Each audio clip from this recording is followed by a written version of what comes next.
Right now, don't forget your mask when you leave the house. A citywide mandate requiring a mask indoors, regardless of your vaccination status, took effect today.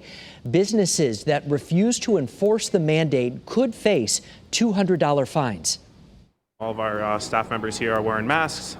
Guests who do come in without a mask, of course, we're asking them to please put a mask on if they don't have it. Channel 3 Eyewitness News reporter Mike SAVINO is joining us live right now from the New Haven Green. Mike, how are people taking the mandate and the changes today? Well, Mark, it's definitely been an adjustment, and we've talked to some people who either forgot or didn't even know that the mandate had been put into place late last week.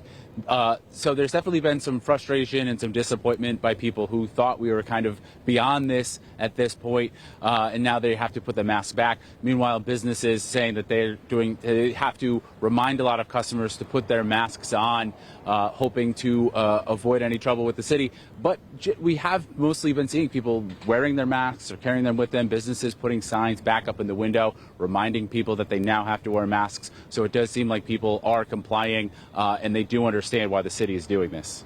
It's interesting. I think a lot of people, we were talking about this with a doctor last week, a therapist here at 4 o'clock. A lot of people are having a hard time with the mask because, you know, the idea was that we were supposed to be past this now.